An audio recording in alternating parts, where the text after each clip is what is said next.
Jamey, magandang araw sa inyong lahat mga kakonfesyon. Miss Jamey, 10 taon nang nakalilipas, pero bawat detalye ng gabing iyon ay sariwa pa rin sa isip ko. Sabi nila, past is past. Pero paano kung ang past mo ang naging pundasyon ng future na tinatamasa ng pamilya mo ngayon? Ako si Rina, 30 taong gulang, at ito ang aking lihim na confession. Simple lang pangarap ko noon. Noong ako'y 20 anyos, ang gusto ko lang ay makapagtapos ng pag-aaral para matulungan ng tatay kong si Mang Berting. Isang tricycle driver si tatay sa aming bayan sa Bulacan. Araw-araw, gigising siya bago sumikat ang araw. Aalis na may bagong lakas ng loob at uuwi na may dalang pagod sa kanyang mga balikat.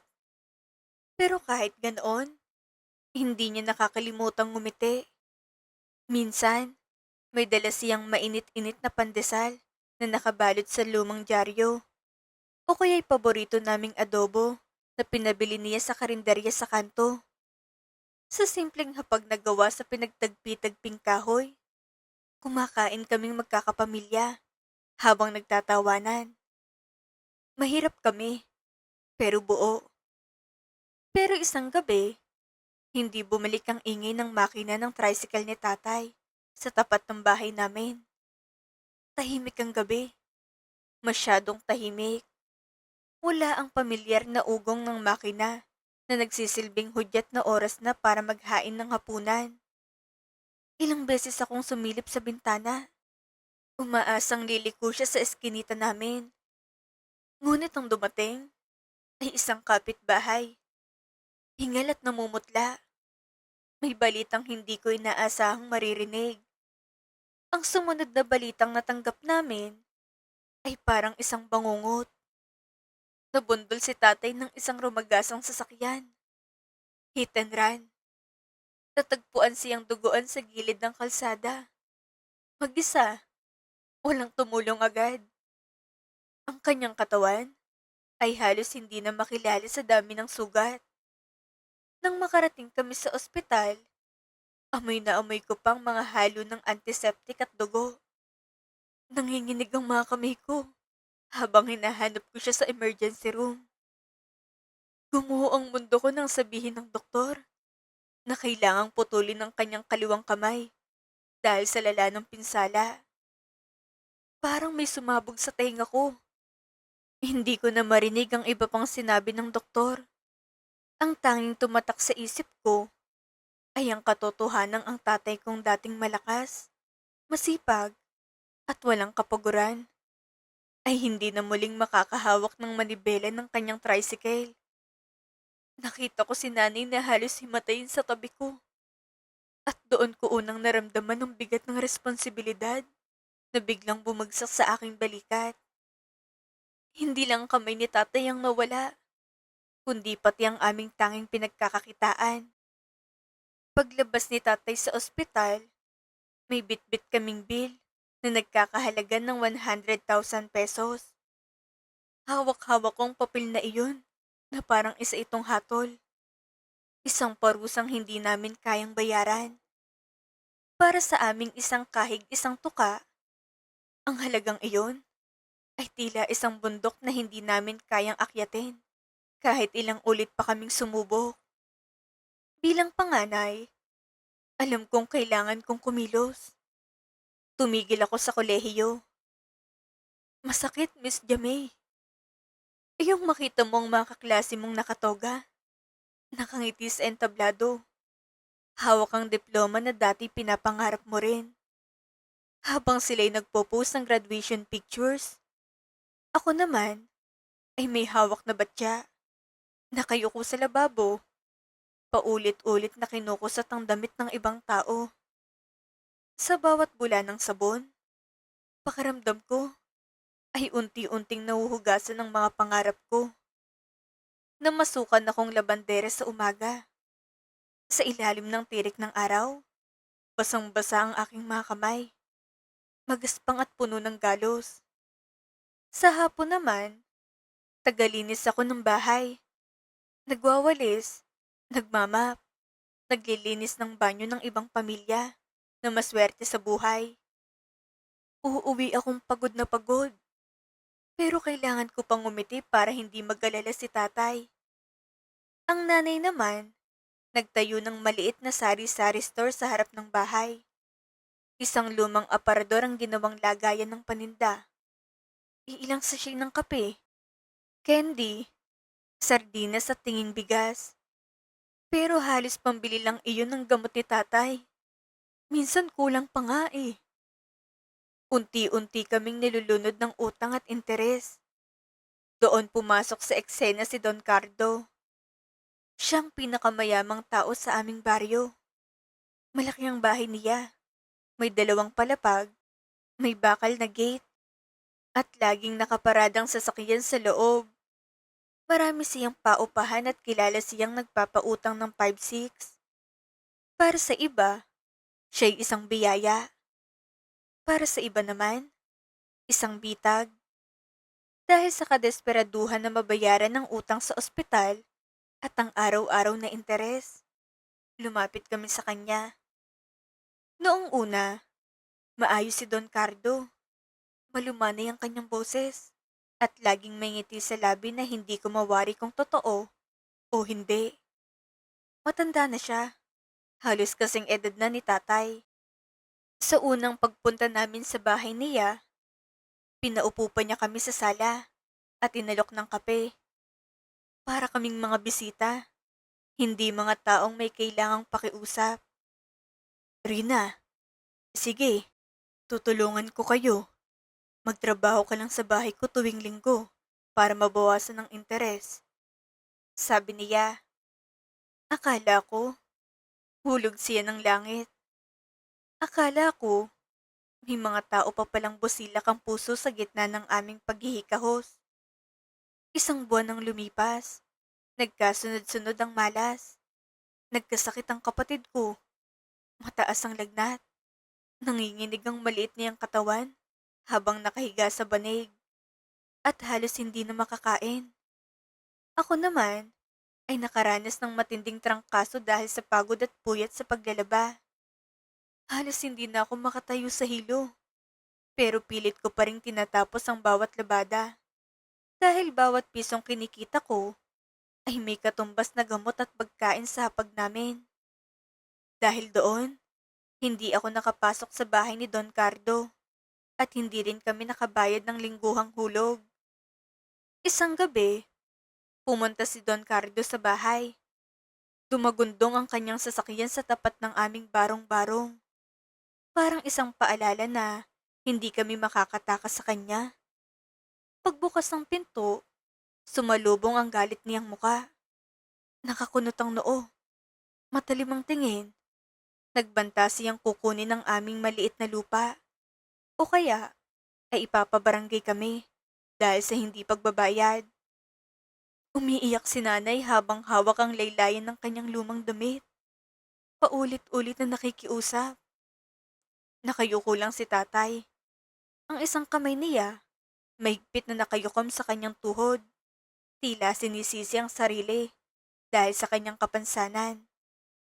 Hindi ko matiis na makitang ganoon ng mga magulang ko. Durog, walang laban. Pinuntahan ko si Don Cardo sa kanyang opisina kinabukasan para makiusap. Maaga pa lang, nandoon ako. Nakatayo sa labas ng kanyang malaking gate. Hinihintay na papasukin. Ang opisina niya ay malamig. Amoy kahoy at mamahaling pabango. Humiram pa ako ng dagdag na 20,000 para sa gamot. Kahit alam kong mas lalo kaming malulubog sa utang. Doon na lumabas ang tunay niyang kulay. Rina, alam nating pareho na hindi nyo kayang bayaran ng mahigit 100,000 utang nyo kahit maghapon kang maglaba. Sabi niya habang nakatingin sa akin sa paraang nagpapatindig ng balahibo ko. Isang tinging hindi na tulad ng dati. Puno ng pagnanasa at kapangyarihan. Pero may isang paraan. Isang gabi lang, Rina. Isang gabi, at buburahin ko ang lahat ng listahan nyo. Isang gabi at magiging malinis muli ang pangalan ng pamilya mo. Nanginig ako, Miss Jamie. Parang huminto ang oras. Narinig ko ang tibok ng puso ko. Malakas, mabilis, halos sumabog sa dibdib ko. Gusto ko siyang duraan. Gusto ko siyang sigawan. Gusto ko siyang isumbong. Pero sa likod ng galit na iyon, sumingit ang mas mabigat na katotohanan. Ang mukha ni tatay na nakahiga sa kama. Ang mga mata ni nanay na puno ng pag-aalala. Ang mga kapatid kong umaasang makakakain kinabukasan. Sa huli, dahil sa bigat ng responsibilidad, sumuko ako. 2 beses iyon nangyari. Sa bawat sandaling iyon, pakiramdam ko'y unti-unting nawawalang pagkatao ko. Nakapikit ako. Pilit nilalayong isip ko sa realidad. Iniisip na ginagawa ko ito, hindi para sa sarili ko, kundi para sa pamilya ko. Pagkatapos niyon, binigay niya sa akin ang pinunit na papel ng aming mga utang. Parang isang simbolo ng kalayaan. Pero kapalit ay isang tanikala sa kaluluwa ko. Umuwi akong tila isang bangkay na naglalakad. Mabagal ang bawat akbang ko. Parang may mabigat na nakasabit sa aking dibdib. Ang linis ng papel namin. Pero pakiramdam ko, ang dumi-dumi ko na. Hindi ko kayang manatili sa lugar na iyon na nakikita si Don Cardo. Sa bawat sulok ng baryo, pakiramdam ko'y may matang nakamasid sa akin. May lihim na sumisigaw sa loob ko. Kaya naman, sa tulong ng isang recruitment agency, nag-apply ako bilang factory worker sa Taiwan. Hindi ko man alam ang eksaktong naghihintay sa akin doon. Alam kong iyon ang tanging paraan para makalayo. Sa lugar, sa alaala, at sa sakit. Umalis ako bit-bit ng pait ng nakaraan. Doon sa Taiwan, ibinuhos kong lahat ng lakas ko. Mahabang oras ng trabaho. Minsan 12 oras. Minsan higit pa. Sa loob ng pabrika, paulit-ulit ang galaw. Walang tigil ang makina. At walang pahingang katawan ko. Overtime kung overtime. Kahit nanginginig ng kamay ko sa pagod, pinipilit ko pa rin tumayo. Hindi ako bumibili ng bagong damit, kahit kupas ng suot ko. Hindi ako gumagala, kahit inaanyayahan ako ng mga kasamahan ko. Lahat ng sahod ko ay pinapadala ko sa Pilipinas. Bawat piso, may kapalit na sakripisyo. Sa loob ng 3 taon, unti-unting nagbagong buhay namin. Mula sa dampa na tinatagos ng ulan at hangin, nakapagpatayo kami ng konkretong bahay. May sementong pader, may bubong na hindi tumutulo. Nakabili si tatay ng bagong jeep na pamasada. Kahit isa na lang kamay niya, hindi siya nawalan ng pag-asa. Kumuha siya ng driver at siyang namamahala. Nakapagtapos ng pag-aaral ang 2 kong kapatid. Isa ng nurse at isa namang accountant ngayon. Parehong may pangarap na dati akala namin ay hindi maaabot. Naging matagumpay rin ang itinayo naming negosyo. Mula sa maliit na kainan na may 3 mesa at lumang kalan, naging 5 branches na ng restaurant sa iba't ibang panig ng probinsya. Dati, kami ang nagtitinda sa kalsada. Ngayon, kami nang may mga empleyado. Lahat sila, tinatawag akong hero. Ang panganay na nagligtas sa kanila mula sa putik. Ngayon, Miss Jamay, naninirahan na ako dito sa Taiwan ng permanente. May asawa na akong Chinese, isang mabait na engineer, at mayroon na kaming isang anak. Sa tuwing nakikita ko silang mag-ama na naglalaro, pakiramdam ko'y natutupad ang pangarap na minsan ko lang inasam. Masasabi kong nasa rurok na ako ng tagumpay. Pero noong nakaraang buwan, nakatanggap ako ng tawag mula kay nanay. Tahimik ang boses niya, may halong lungkot at paggalang. Rina, pumanaw na si Don Cardo. Sabi ni nanay, mag-alay tayo ng dasal para sa kanya. Kung hindi dahil sa kabutihan niya noon na binurang utang natin, kahit hindi tayo nakabayad ng buo, hindi tayo makakaahon. Napakabuting tao ni Don Cardo. Itunuring tayong pamilya. Napahawak ako ng mahigpit sa phone ko. Parang bumalik ang lahat. Ang takot, ang galit, ang sakit na pilit kong ibinaon sa limot. Gusto kong sumigaw.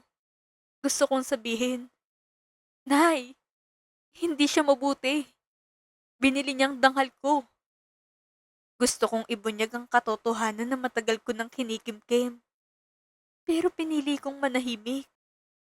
Hayaan na silang maniwala na bayani siya. Ayaw kong sirain ang kapayapaan ng pamilya ko. Ayaw kong mabahiran ng mga ngiti nila ng katotohanang magpapabagsak sa mundo nila. Ayaw kong malaman ni tatay na ang kapalit ng buhay niya ngayon ay ang pinakamasakit na kabanata ng buhay ko. Baon ng pait na iyon, hinarap ko ang salamin. Pinunasan kong aking luhat ngumiti. Dahil kahit anong dumi ng nakaraan, ang mahalaga ay ang liwanag na tinatamasa ng mga taong mahal ko ngayon.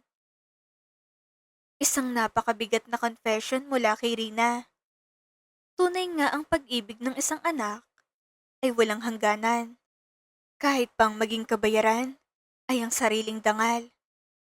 Ngunit tandaan natin, hindi ang pagkakamali o ang madilim na nakaraan ang tumutukoy sa ating pagkatao, kundi ang ating kakayahang bumangon at magbagong buhay. Kayo mga ka-confession, anong aral ang inyong nakuha sa kwento ni Rina? I-comment ang inyong saloobin sa ibaba. Muli, itong inyong lingkod, Miss Jamay. Hanggang sa susunod nating confession.